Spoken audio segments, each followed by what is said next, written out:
అందరికీ నమస్కారం. ఇటువంటి దృశ్యాలు చూడవలసి వస్తుందని నేను కల్లో కూడా ఊహించలేదండి.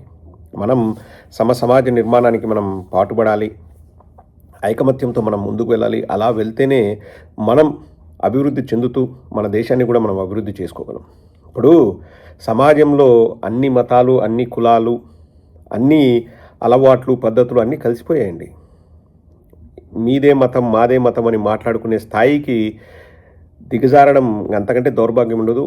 అది కూడా పవిత్రమైన దేవాలయం లాంటి అసెంబ్లీ మండలిలో, ఇంకా మండలికి హెడ్ చైర్మన్ అండి, స్పీకర్ని పట్టుకొని నీ మతం, నీ కులం అని మాట్లాడడం ఇంకా అంతకంటే దిగజారుడుతనం ఉండదు.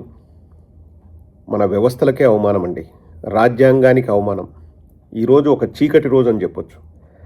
అచ్చెన్నాయుడు అనే వ్యక్తి ఖండ కావరంతో, అహంభావంతో మండలిలో ఎలా మాట్లాడుతున్నాడో ఒకసారి వినండి. తమరు క్రిస్టియను, మీ నాయకుడు క్రిస్టియన్. నేను తప్పు పట్టడం లేదు, తప్పు పట్టకూడదు కూడా, కానీ శాసన మండలిలో మంత్రి గారు బాధ కలుగుతుంది. నేను తీసుకోను, బాధ కలుగుతుంది.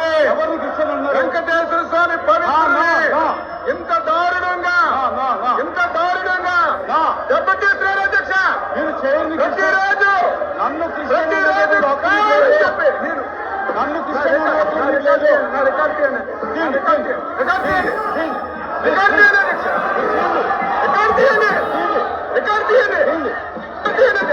సమాధానం చెప్తారా? నేను చెప్తా.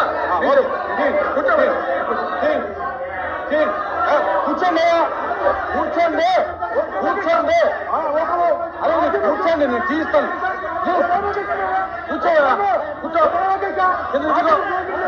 చంద్రుడు దిగాలి. కూర్చోండి,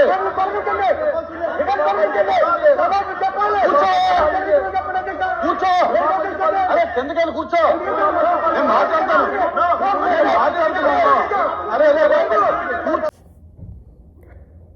చూశారు కదా, మీరు క్రిస్టియన్, మీ నాయకుడు క్రిస్టియన్ అని మండలిలో చైర్మన్ని పట్టుకొని మాట్లాడుతున్నారు. అసలు మీ నాయకుడు అని మాట్లాడకూడదండి, ఎందుకంటే చైర్మన్ అందరికీ చైర్మన్.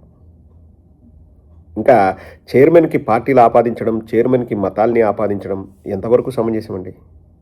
ఇంకా ఎక్కడి దాకా తీసుకెళ్తున్నారో అంటే వీళ్ళ ఉద్దేశం ప్రకారం అండి, ఇంకా క్రిస్టియన్లు, ముస్లింలు లేకపోతే ఇతర మతాల వాళ్ళు బతకకూడదు ఆంధ్రప్రదేశ్లో, వాళ్ళు మనుషులే కాదు, వాళ్ళు ఉండకూడదు, వాళ్ళకు విలువ లేదు అనే స్థాయికి తీసుకెళ్తున్నారండి. ఇంతకుముందు తెలుగుదేశం వాళ్ళ అజెండా ఇలా లేదండి. అంటే ఇంతకుముందు 40 ఏళ్ళ పార్టీ తెలుగుదేశం పార్టీ, ఏ రోజు కూడా ఇంత దారుణంగా ప్రవర్తించిన దాఖలాలు లేవండి.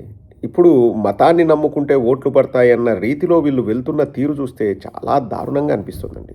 ఇక్కడ నేను వైఎస్ఆర్ కాంగ్రెస్ పార్టీ సపోర్టర్గా నేను మాట్లాడలేదండి, ఒక భారతదేశ పౌరుడిగా నేను మాట్లాడుతున్నాను. ఇక్కడ ముస్లింలు చేసిన తప్పేంది, హిందువులు చేసిన తప్పేంది? అన్ని మతాల్లో ఎదవలు ఉంటారు, దట్స్ అ ఫైనల్ థింగ్.